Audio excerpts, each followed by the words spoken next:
Shalom, shalom, peuple Nzambe, Nzambe apambola yo. Ozolanda émission, koza lozolanda biso na tongo bonjour.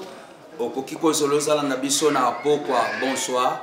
Shalom na bana Nzambe nyonso ya mokili mobimba ya Amérique, ya Europe, ya Asie. Nzambe apambola bino. Kombo nanga apôtre Emmanuel Massasu, ange de la nation. Na yebi ke bato ebele bozolanda nga na monde. Naza missionnaire oyo Jésus-Christ a tininga dans le monde pour na côté ya bonne nouvelle et puis pour na ko prier pour na batou et puis pour na ko prophétiser ba nation pour na ko prophétiser ba famille Nzambe apambola yo et si kozolanda biso tozoka ba émission oyo na maboko ya Nzambe to sambela na kombo na Yesu. Seigneur Jésus-Christ de Nazareth na peso merci yondo salike na lekana émission na pokwa ya lilo ba o nyonso bazolanda biso Nzambe pambola bango fungule ba porta bénédiction et sika nyonso mateya oyo ekokoma quel que soit problème muto azali azana yango Seigneur délivrance ekota na vinaye na kombo ya Jésus de Nazareth amen. Bana ya Nzambe apambola bino kombo nanga apôtre Emmanuel Massasu église ezana RDC na ville ya Kisasa tozawana na Pascal na entrée route Mokali avenue Kasangulu 47 Nzambe apambola bino na zolobela thème na biso tozo continuer na ne 2022 yo mutozolanda émission oyo na chaîne oyo bo s'abonner ebele eza chaîne oyo boanda kolanda apôtre Emmanuel ange de la nation boanda kolanda ba mateya bozala édifier et puis yo mutu oza osimbami na prédication oyo quel que soit les kamboza nango okobenga nga na ko prophétiser pona yo na ko pesa orientation quel que soit problème na yo toi famille na yo okozilango délivrance na zolobela et thème oyo Nzambe apesinga to partager na yo et na 2022 oyo réclamation satanique. Bien aimé, ezana mwana Nzambe ebele na moma oyo zolandanga okoki kozalo botakate okoki kozalo balakate okoki kozalo zwaka musala te même ni kanda bazo compliqué ozozwa te okoki kozala ndengo fandwa na ba étude na yo complication sur complication. Famille papa na mino bozo kufela, famille maman bozo kufela. Ozana droit oyeba source ya ba problème na yo esika ezouta. Bana Nzambe ebele baza réclamer na Satan, baza réclamer na ba démon, baza réclamer na ba sorcier. Oyo Satan zo réclamer yo, okoyeba ndeni ni Satan zo réclamer yo na kotalisa yo. A des fois ba démon bazo réclamer les botana yo na kolakisa yo. A des fois ba sorcier bazo réclamer yo mais ozo yendimate ke za ba sorcier nde baza sima kambo na yo na zo la tozo Bible na mokanda na mokanda ya Jude tozo Bible na mokanda ya Jude chapitre 1 tozo 9e verset je lis au nom de Jésus-Christ de Nazareth. Or archange Michael lorsqu'il constatait avec le diable et lui disputait, le corps de Moïse n'osait pas porter contre lui un jugement injurieux, mais il dit que le Seigneur te réprime. Tozo so alisu sous Bible na mokanda ya Exode chapitre 2, tozo bandana 10e verset tina 11e verset, Exode chapitre 2, tozo bandana 10e verset à 11e verset. Je lis au nom de Jésus. Quand il est grandi, elle amena à la fille de Pharaon et il fit pour elle comme un fils. Elle lui donna le nom de Moïse, car dit-elle, je l'ai retiré d'eau. Bien-aimé dans le Seigneur, Nzambe apambola yo na zolo la réclamation satanique. Awa Bible zolo banabiso Moïse kokufa ya Moïse après liwa ya Moïse tant Moïse a kufi Bible zolo bana mokanda Jude chapitre 1 à 9e verset tant Moïse a kufi Satan a eu pour réclamer corps ya Moïse maman papa zolo en émission oh Satan a eu pour réclamer corps à Moïse Bible zolo ba pena quand il y a Jésus-Christ na quand il y a Nzambe Zambati dit archange Michael aya kozwa pe corps pe molimo ya Moïse Mais moment archange Michael aye, Satan pas aye pour réclamer corps ya Moïse. Babandi ko discuter, Satan bandi ko discuter na archange Michael pour ebembe Moïse. Satan bandi ko yebisa Michael que ebembe Moïse na molimo Moïse. Ebongi azwa yango akena na monde éternel. Michael pas yebisi Satan ebembe Moïse na molimo Moïse, na nzota Moïse. Et quand on a déjà monté Moïse à la serviteur de Dieu, il faut molimo ya Moïse. Na corps ya Moïse qui na lieu de repos. Mais la Bible dit qu'il y a 4 discussions na bango, tout kota total vraiment. Pourquoi bande ko discuter? Pourquoi Satan zo la corps à Moïse? Tu as remarqué na Exode na naissance à Moïse. Exode chapitre 2 na 10e verset à 11e verset. Bible zotal sabiso que Moïse kokola ya Moïse sokotali. Bible zoloba que eza na roi moko Égypte apesaka ordre na bana basi bana mibali nyonso ya Hébreu faut ba bomba bango. Mais n'époque wana nde Moïse abotamaki. Tango Moïse abotami, Bible zo révélé biso nini. Maman Moïse abombaki Moïse. Mais akokai ko supporter ko bomba yete parce que roi apesaki ordre bana Hébreu mibali faut ba kufa.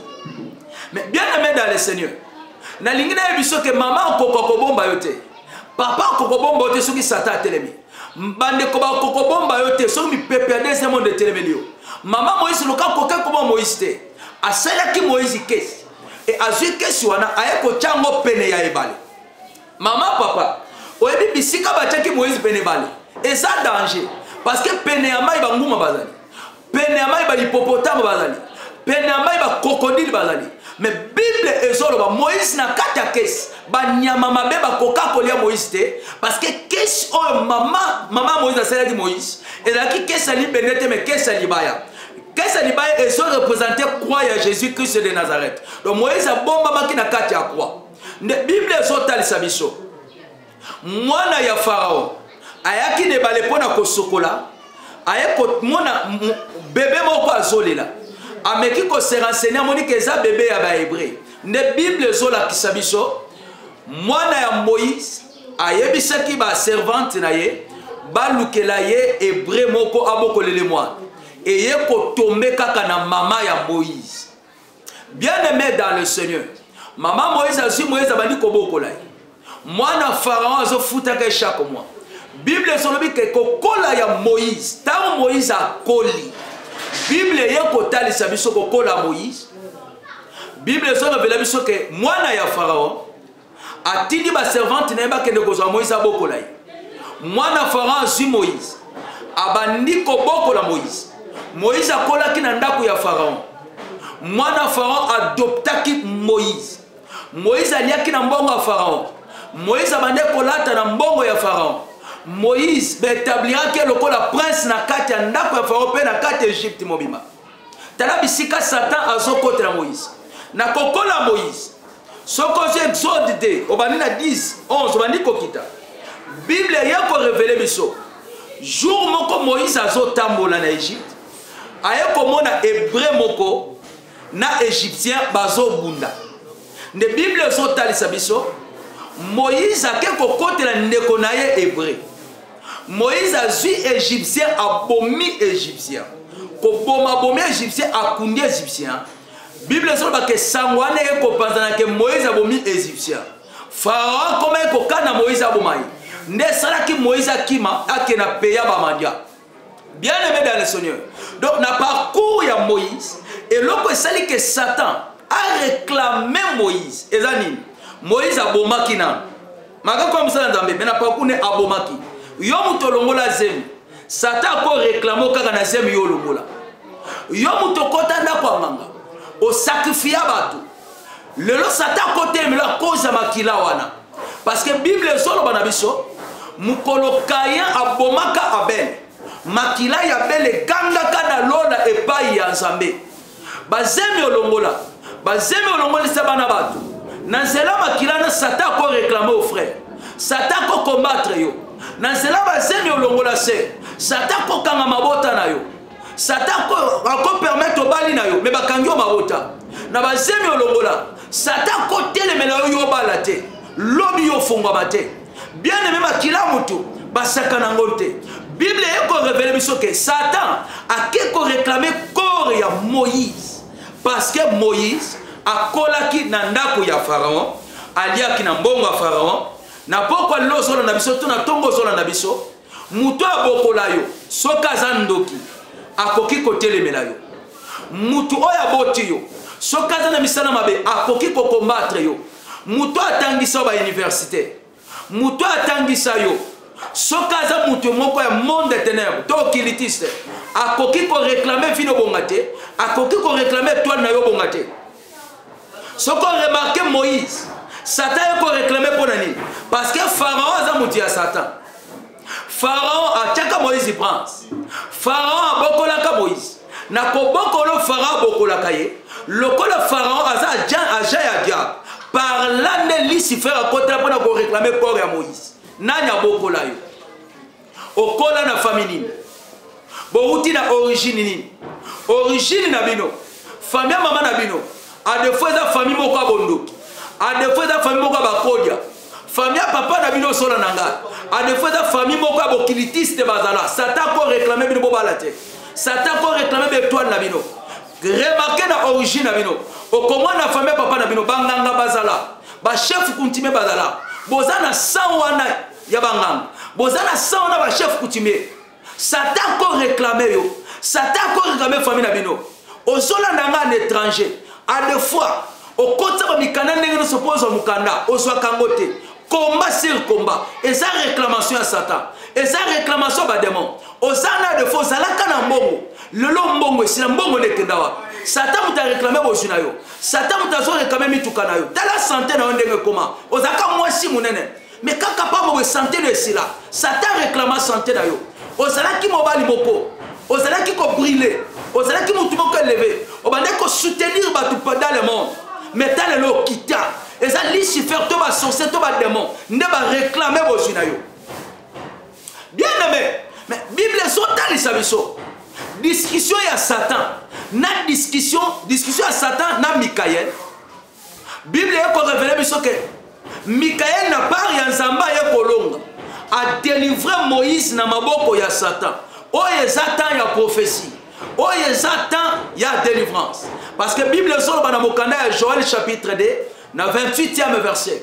Nzamba est ici prophète Joël. Dans le dernier jour, je repentirai de mon esprit sur toutes tes chairs. Basi bako sakola. Mibali bako sakola. Ba serviteur na ba servante na ba ko prophétiser. Bible est pour révéler biso pour comprendre le temps où biso tozali. Soko ju acte des apôtres. Acte des apôtres chapitre 2, dans 17e verset. Bible sur le baquet apôtre Pierre a sur le baquet profession zamba prophétisaka na Joël tant nango yango ekokisami oyo eza tant ya prophétie pe tant ya délivrance.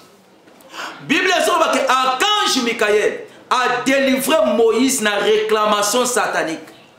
Pourquoi Michael a délivré qui Moïse na réclamation satanique? Toso atala Moïse maga kolaki na ndako ya Pharaon. Moïse maga dalaki prince na Égypte. Mais Moïse a qui condamné l'éternel. Moïse a salaki alliance na éternel. Maman papa nazo ebisayo. Quelle question kindoki a papa, kindoki a maman, kindoki a ba camarade. Mobali moko le kanaye, obima naye, à cause de la ki mutu mabe azo réclamer yo. Moi si moko le kanaye, à cause de la mutu mabe ndoki, à cause de la zo réclamer yo. Mais Nzamba sa capable de délivrer yo. Nzamba sa capable de kangola yo parce qu'on y met sur le corps le Seigneur est sauveur. Mouton dimie sur le corps le Seigneur est sauveur. Azan a droit à délivrance. Mouton dimie sur le corps le Seigneur est sauveur. Nzamba koti na ba ange na ye. Ba ko kita ba délivrer libala na yo. Ba ko kita ba délivrer misala na yo. Ba ko kita ba délivrer santé na yo. Ba ko kita ba kota changement na kata vie na yo. Na solo be la réclamation satanique. Oh yabino apôtre Emmanuel Massassou, ange de la nation. Nzamba tininga na monde. Pour na comme ma bonne nouvelle.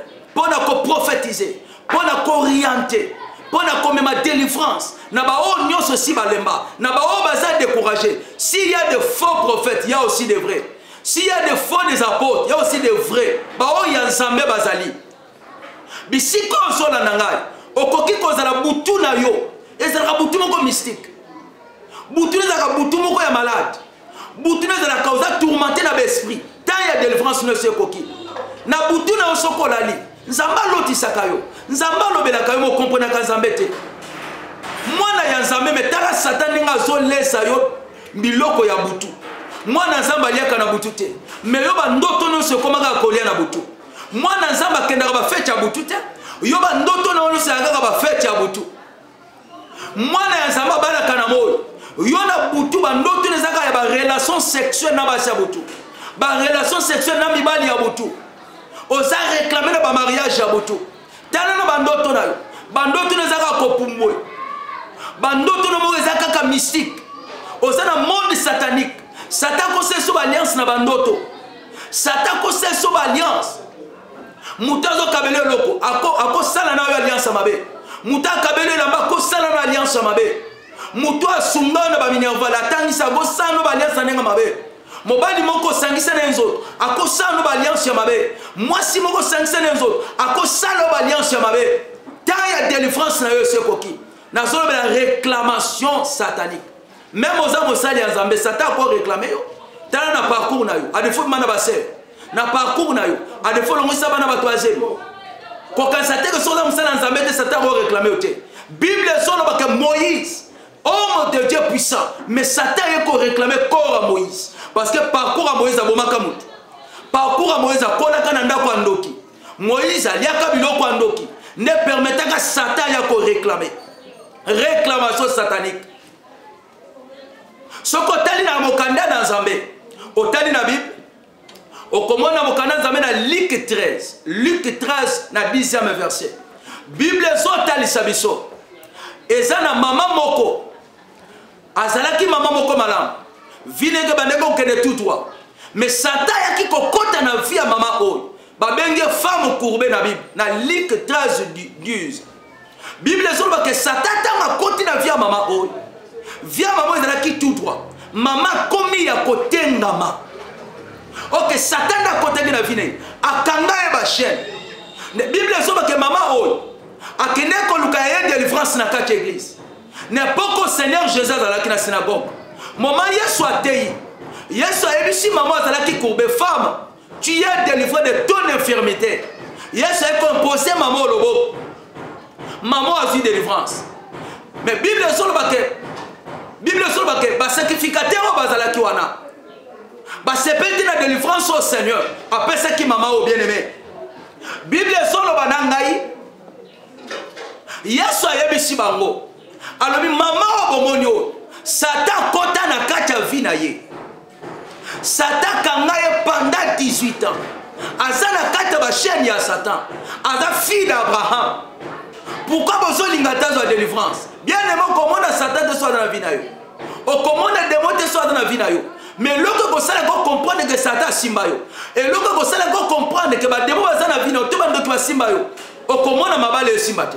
O comment on a misale simba te. O comment on a santé de simba te. O comment on a entreprise na marché à lisusu te. Yaba que ça l'apparition ya Satan na kati ya vie na yo. Yaba que ça l'apparition ba démon na kati ya vie na yo. Bien aimé. Et ça n'a pas tué belé. Quand on a mission au. Au comment on a témoignage belé. Et ça n'a pas beaucoup. On a chauffeur mon aîné. Il y a mon consumo na RDCA. Papa on a chauffeur mécanicien. Mais papa on a capable de mission confié pendant 13 ans. Pendant 13 ans papa mission confié. Batambusi papa na l'église. Batambusi na l'hôpital na RDC. Basali papa deux fois opération mission. Papa mon akate. Papa na mission na ngai.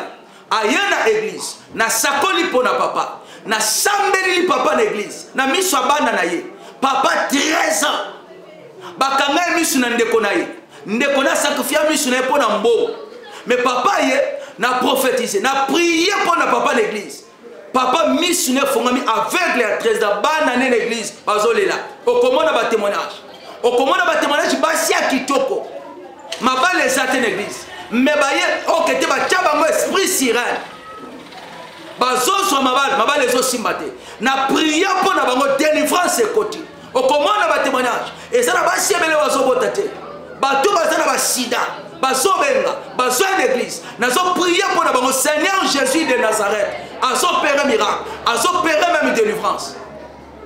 Bible nazo la réclamation satanique nzamba pambola yo yo muto disposer tana yo ya kolandanga ya kolanda mission o nzamba kota bitumba na yo oza mwana ya nzambe arataka prédication ya nzambe tozota na lola na solo bela ba réclamation satanique maboto bito butobota mina ngoza mabota kinduki ba famille biso to meli ba chef coutume bazala ba famille biso to meli oyoka sango bokilitiste bazala c'est possible ba réclamer yo c'est possible ba combattre vina yo mais ya Israël à sa permanent pour la copesa yo délivrance au Luka année 2022 et ça année à prophétie et ça année à délivrance et ça année nzamba so restaurer maman moko nzamba so restaurer papa moko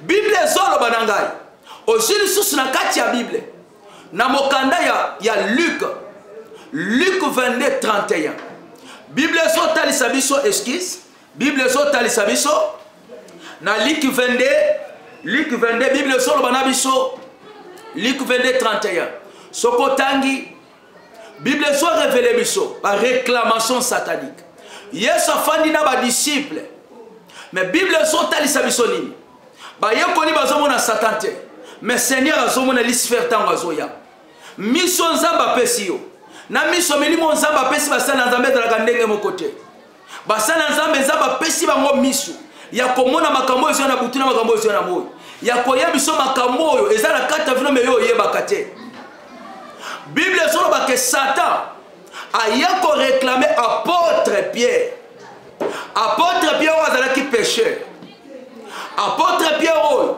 vine ezala ki via béchec mais na tongo moko Yesu ayaka ateye liloba ayebisa boka monyanga azwi miracle ya mbisi Yesu alongoli Pierre pécheur ya mbisi Yesu akomisi Pierre pécheur ya bato akomisi apôtre na lingina yebiso Yesu akolongola la pauvreté akomisi riche Yesu akolongola la vie ya masango ko mosali ya Nzambe Yesu akolongola la vie ya kindumba okomi lobi prophétesse c'est possible Bible solo bananga tout est possible celui qui croit mais Pierre Yesu akomisi ki apôtre Satan se plaît de l'élévation à Pierre te Satan se plaît de la délivrance à Pierre te aye ko réclamer apôtre Pierre mais Bible solo banabisoni Yesu a tellement Satan à prier. Ayebisi Pierre Simon, Satan vous a réclamé.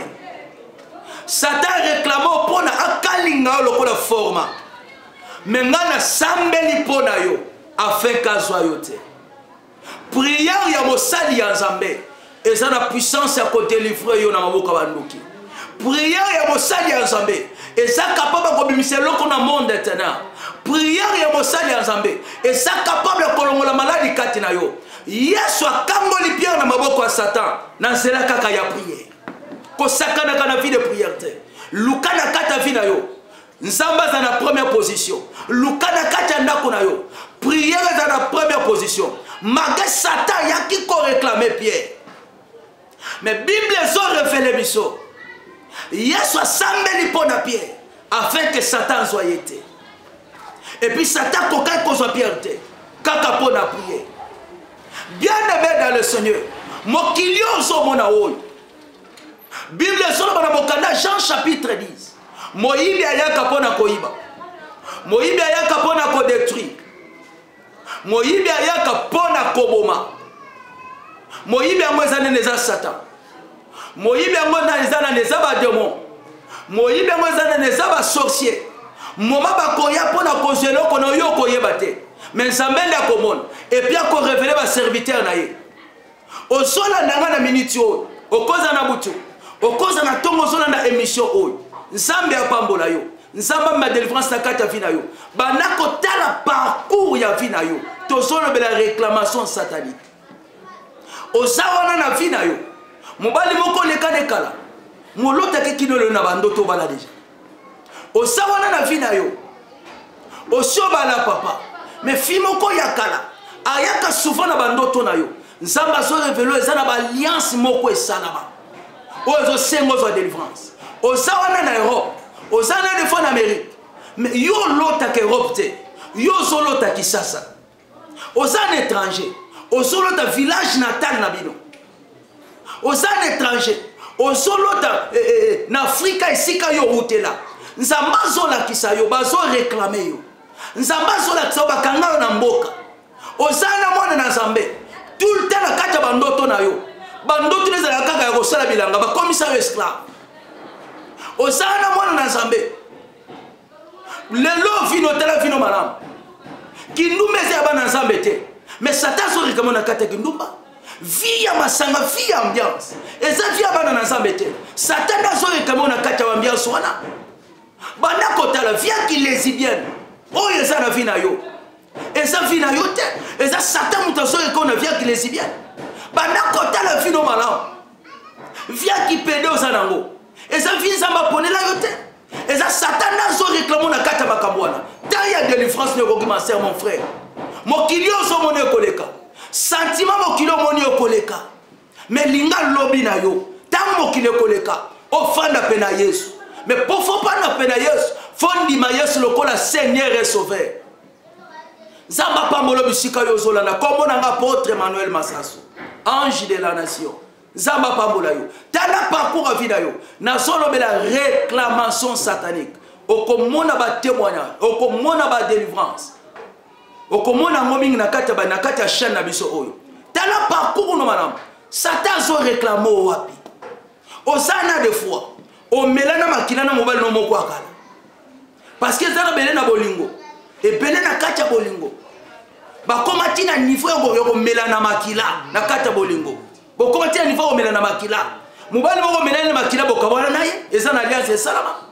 Mwasi moko omela na makila bokabona eza na alliance salama. Ozana ta de fois na kata vina yo. Mibali yakala. Obanda kotika na ba suki loti na bango. Basi na yo pe. Otika na ba suki loti na yo. Banda kotala vino malamu. Satan so réclamer quelque part. Malheureusement nanda koneli bala pambake. Osana kati anda kwa dibala. Ma de fois obaya déjà mobali na yo anda. Osantarasu mobali na yo te. O comment ko préférer mibali ya libanda. Satan mutaso réclamer. Et ça n'esprit za kati na yo. Papa osana si obala. Ozo souffrir de ma faiblesse sexuelle, ça Satan. Ozo souffrir de hémorroïdes, ça Satan. Papa est si obala. Moi si on a ko sepela kana suscité. Et si obaya moi si na yo. O comment ko sepela na ba si libanda. Et ça, Satan sont réclamés. Osana droit à délivrance, papa. Zamba pas molo bisiko zolanda. Zamba tele mishinga. Pour comme évangile dans la nation. Pour que sako la peuple ensemble. Pour orienter le peuple ensemble. Pour comme ma délivrance dans la famille. Tant il y a délivrance, mais qu'on les là, on est là. Yes, aussi les soyango. Dans le parcours, non, madame. Makambo so comme là yo. Dans la vie, non, madame. Okoki kozalando zawana. Osa de fois na c'est malédiction et koki kokanga yo. A de fois moi si mo le kanaye. Le loi la kela yo. A de fois no kwa la kela yo. A de fois papa la kela yo. A de fois koko la kela yo. Satan zo réclamo yo quelque part. Na solo bela ba réclamation satanique. Ndo ngai na solo bela. Bisika nyoso zolanda. Okolanda ba série ya ba enseignement o. Okolanda ba série ya ba délivrance o. Okozala unifié. Et puis dans zela kaka ya mission o. Nzambe akopambola yo. Nzambe akokambola yo. Tao 2022. Ezata ya délivrance peuple de Dieu. Nzamba pambola misiko zolanda. Banda kotala. Yo mesana kokaba. Osepela kokaba eza babete. Eza manam. Mais fota nani yozo kaba. Nani yozo sunga. Ba ja ya diable bazana mokili. O soki oyokele paso kabele lamba kangi bilamba na deuxième monde. Oyokele paso kabela embo. Azo mbongo na mema na deuxième monde. Ezana papa moko. Aya na église. Azana chantier na zotonga ndako na quartier na bango. Asomba le pango zotonga, le pango na leto. Mais papa wana camarade ne bakola na ye. Alonga quartier wana te. Tanga mona kamuninga na yaka. O kete camarade ne ti bazofanda zala na kata kindoka zala na kindoka. Ayeko senga camarade ne aida aider. Camarade na eko kabele $100. OK, camarade ne wana azwa $100 na kena ko tana nsunga kindoki. Ndemi sala papa wana ebeba. Tango papa ya l'église na eko prophétiser makambo e salama. Ayeko ba wina kabela mina ngamo $100. Na bina nzela na ende akanga misala na yo. Bien aimé ko kabola bateza bala. Mais faut que tu aies la volonté ensemble, que tu aies la volonté ensemble. Nani yo sunga, nani yo bokola, nani yo yamananda, abebisela yo ndako. Bien aimé dans le Seigneur. Tant il y a délivrance et c'est coquille. Tant il y a miracle et c'est coquille. Dans la réclamation satanique. Aux années de foi, Satan a réclamé au takate. Aux années de foi, Satan a réclamé au basi qui tombe comme au balakate. Aux années de foi, Satan a réclamé au étude na yo. Aux otanga, mais béchek na béchek et zolandana. Béchek na béchek et zolandana. Et ça réclamation satanique. Bien aimé Zambia Pambola yo. Zamba Pambola yo zolanda biso. Nazo Pambola et bana Zambé nyos ba partenaire. O ba so soutenir vision o toza na poste ba partenaire. Zamba Pambola ba o nyos ba soutenir kibiso na ba doum ya église bo pesa kibiso mbongo et to somba ke doum ya église Zamba Pambola bino. Toza na opération sombela Nzambe ba instrument. Opération sombela Nzambe lo pango ya église. Nde opération toza nango. Nde nazo lancer bana ya Nzambo bazolanda biso partout dans le monde. Bible solo bananga boy. La main qui donne, c'est la main qui reçoit. Banda kota la Joseph d'Arimathée, a celle-là ka Yesu tombe. Yende mutakunda ka Seigneur. Kombone lo mama na kacha Bible. Banda kota na Bible, moi si oyo, ayaka kopesa Seigneur parfum. Kombone lo mama na Bible. Mama papa, ko hésiter te ko zanga ko sunga musala Nzambe te na za vraiment besoin na ba partenaire. Et là, comme si tu as posé en église, et si tu as une église, et ça mouké makas, et ça vraiment mouké, tu as loka et si tu as ya munene, ozana des fois, ozana le pango na yo na lemba, okozana le pango na yo na limete, okoki kozana le pango na njili, le pango na yo na bandal. Et si tu as le pango na ezali, tu as vraiment na posé le pango ya munene ya église pour te bâtir église. Pour ma caméra Nzambe qui est liboso. Soko monique le pango zana ngote mais ko sunga biso même na $1000 même na $2000 et ko sunga biso pour to place pene ya monene ya ko cha église ya Nzambe. To zape na posa mixeur na biso ezana ba problème ampli na biso ezana ba problème. Nzamba kota na motema na yo osombe la biso mixeur osombe la biso ampli Nzambe wana akopabola yo. Nzambe wana apambola bino na zo pesa ba coordonnées na nganyos ozolanda ngai. Numéro nangai à téléphone eza plus 243 97 053 42 85 plus 243 97 053 42 85. Yo mutolingi okomelanga na page Facebook okobeta Ange de la Nation, si vous avez Ange de la Nation, vous avez une photo et quoi apparaître, si vous avez un message, vous avez une chaîne YouTube, vous avez une mission de délivrance na chaîne YouTube et vous avez Ange de la Nation TV. Ange de la Nation TV. Si vous avez Ange de la Nation TV, vous s'abonnez et belé na carte émission au Komonanga et puis et na ba cordon na pesi soko benga quel que soit les kamwezo tungisa yo Nzamba tininga na monde na ba nation na kata ba famille na tambo na ba mboke bele ba Brazzaville ba Gabon o ezata ya délivrance ba mboka tuna zo tambola Nzamba zo sela batu Nzamba zo pambola batu ozana posa ko tuna mutuna likamo zo tungisa yo na ba numéro ngai na pesi soko bengi na kozwa yo Nzambe pena apambola ba cameraman Nzambe apambola batu nyonso bakende liboso nazo prier pour na yo zolanda émission o quel que soit problème yo zana yango nazo prier pour na yo au nom de Jésus-Christ de Nazareth éternel des armées Seigneur maman papa ndeko mobali ndeko mwasi nyonso alandi émission o quel que soit problème azanango na sengi intervention na yo na kombo na Yesu yo mtozo bala te Nzamba peso libala yo mtozo bota te Nzamba peso mabota yo mtoza tourmenté na ba démon Seigneur apesa yo délivrance yo mtoza na sida Nzamba guérir yo mtoza na poison Nzamba longola poison na kombo na Yesu au nom de Jésus-Christ yo mtoza na makambo molili ozoluko bimoso kokate loboko ya Nzambe loboko ya Nzambe bimisa yo na kata molili tika Nzambe wana alola apambola bino bisika no sobozolanda Nzambe apambola bino kolanda ba témoignage makamyo sur église Nzambe apambola bino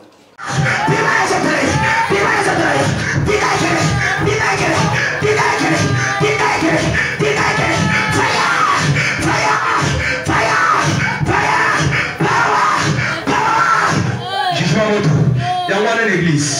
Ils ont touché ma terre connectée. Jugement à moto. L'homme jugement à moto. L'homme jugement à moto. L'homme jugement à moto. Quittez la maille. L'homme jugement à moto. L'homme jugement à moto. Quittez la maille. Jugement à moto.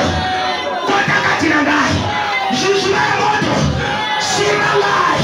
Sikoyo. Sikoyo. Sikoyo.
Nana zali bosola ye. Prophète Emmanuel. Ozomonanga? Ozomonanga? Toma ko ekolo. Tata Jésus-Christ. Nzambe Emmanuel Massas. Nzambe Emmanuel Massas. Nzambe Emmanuel Massas.